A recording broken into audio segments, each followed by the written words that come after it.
Tulpa jest bytem kontrolowanym przez naszą podświadomość, bytem tak silnie wykreowanym przez nas, że jesteśmy w stanie ten byt usłyszeć, poczuć, zobaczyć, a nawet porozmawiać z nim.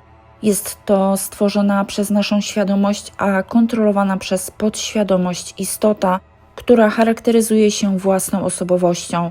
Może działać niezależnie od naszej woli.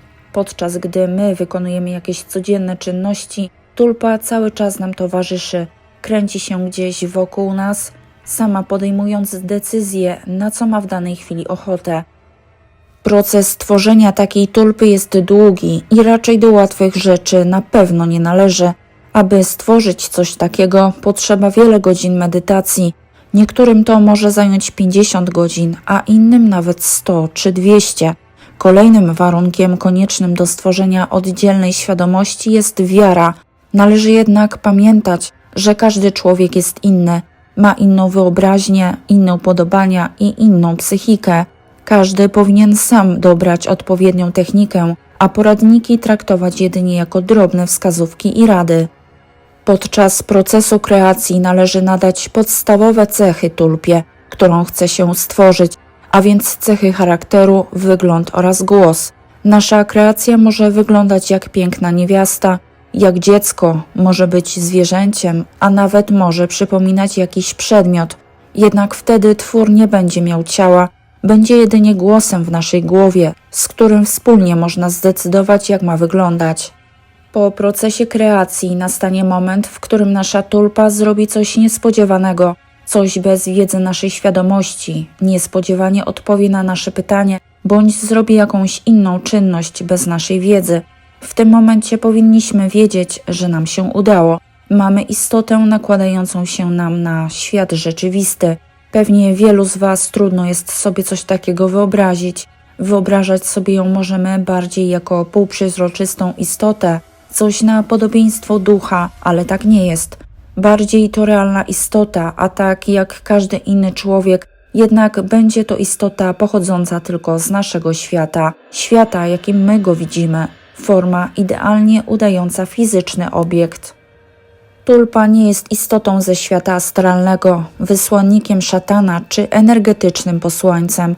Jeśli jednak masz jakieś głęboko zakorzenione kompleksy, możliwym jest, że będziesz słyszał od tulpy negatywne docinki czy wyzwiska skierowane w Twoją stronę. Pewnie nurtują Was pytania, po co tak naprawdę takie coś? Co to w ogóle potrafi? Tak jak już wspomniałam wcześniej, tulpa jest swoistym hologramem nałożonym na obraz, który widzimy. Co więcej, taka tulpa, skoro jest w naszej głowie, to widzi, czuje i postrzega dokładnie to samo, co my. Łatwo więc z tego wywnioskować, że jeżeli nakażemy jej pójść do pokoju obok i opisać to pomieszczenie, ona może to zrobić tylko w momencie, kiedy sami widzieliśmy wcześniej to miejsce. Jeżeli jednak nigdy tam nie byliśmy i nie wiemy, co tam jest, to tulpa nam tego nie zdradzi. Inna sprawa może się tyczyć przypadku, kiedy wykonujemy jakieś czynności codzienne. Na przykład do pokoju wchodzi siostra i odkłada książkę na półkę. My to widzieliśmy, jednak nasza świadomość tego nie uchwyciła, ponieważ byliśmy zajęci inną, ważniejszą czynnością.